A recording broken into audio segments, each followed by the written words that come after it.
Hello and welcome to News Now. I'm your host, Taylor Inman. We're going over this week's biggest headlines and what's coming up for the Flathead Valley.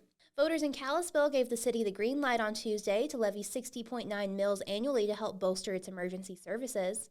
According to unofficial results released by the Flathead County Election Department, 3,367 voters cast ballots in favor of the public safety levy, while 2,485 opposed the measure. The levy is expected to raise about $4.6 million in its first year for the city's police and fire departments and add roughly $369 to the yearly tax bill of a home valued at $450,000.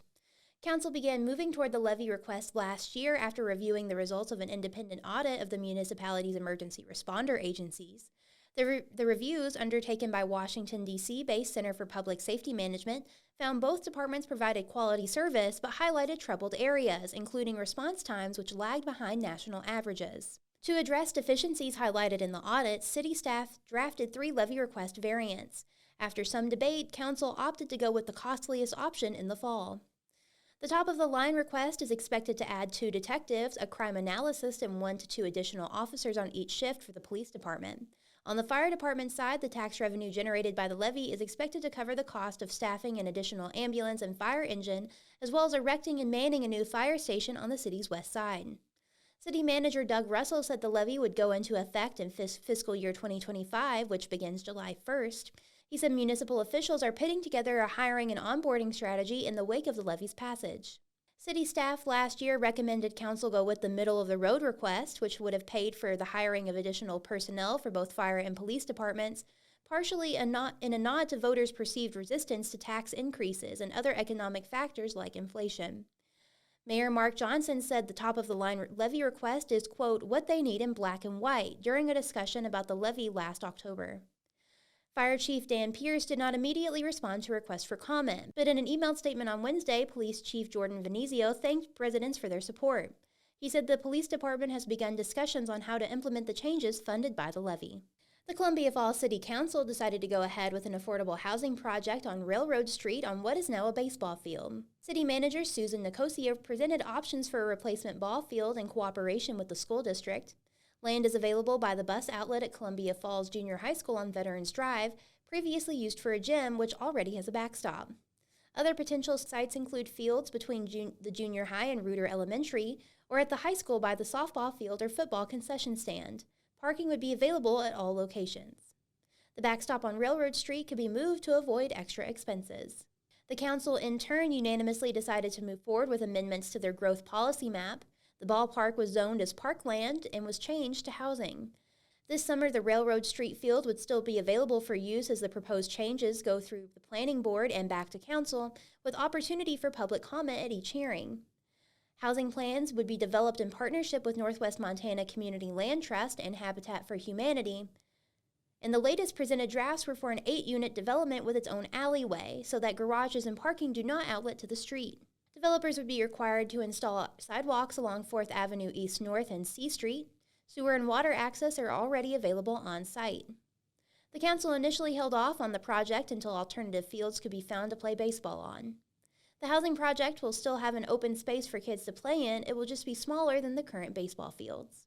Flathead County is handing over the construction and future operation of a regional septage treatment facility to Lakeside County Water and Sewer District.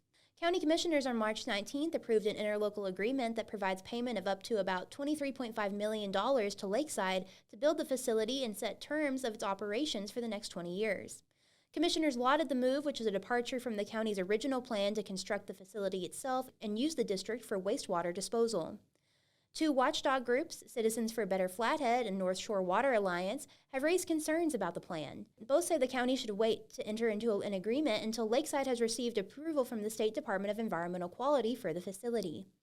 Mary Flowers, Executive Director of Citizens for a Better Flathead, questioned whether Lakeside has the legal authority to enter the contract. She asked commissioners to pause the decision and get a roadmap from the DEQ on the project. Commissioner Pam Holmquist dismissed the idea that the county is rushing the decision. She said the county is not overseeing the project as they do not have the authority or ability to do so. The DEQ is the oversight agency and has stringent regulations that Lakeside will have to follow. The Lakeside Board on March 19th also approved the agreement with the county. District General Manager Rodney Olson said the district wants to protect the environment. The district in the past has had conversations with private businesses about constructing a septage treatment plant, but it was deemed cost prohibitive. So when the county brought forward its proposal, the district was interested in being involved. Lakeside plans to construct a new wastewater treatment facility that will be able to accommodate septage waste, along with improving its ability to treat wastewater and increase overall capacity. Olson said the district has applied with the DEQ for a groundwater discharge permit as part of its planned upgrades, and once engineering for the new facility is ready, will submit plans to the state to obtain permits. DEQ spokesperson Moria Davin said in an email to the Interlake that the agency is aware of potential upgrades to Lakeside's facility and that any application would follow its review process to ensure it meets all state requirements. The county's agreement with Lakeside specifies that the district must obtain the necessary project permits from the DEQ by December 31st and has until December 31st, 2026 to construct the facility. It also requires quarterly progress reports to be sent to the county. Read this full report and others at dailyinterlake.com. Let's see what events are coming up. Remember, you can find art classes, live music, or anything community related by going to dailyinterlake.com/events and checking out our events calendar. Come join the Friends of Smith Valley Fire District and members of Smith Valley Fire for a breakfast fundraiser on Saturday, March 23rd. Funds will go toward the replacement of their outdated wildland fire engine. Take a tour of the firehouse and eat some good breakfast starting at 7 a.m. Glacier National Park Interpretive Ranger Steve Blados is sharing the history of grizzlies at the Northwest Montana History Museum on March 25th. He'll discuss grizzlies from when they were low on the food chain to where they will be in the future. The event is free to attend and begins at 7 p.m. Thanks for joining us. News Now is a podcast from the Daily Interlake. We're proud to be the largest independent newsroom in Montana and the oldest paper in the Valley.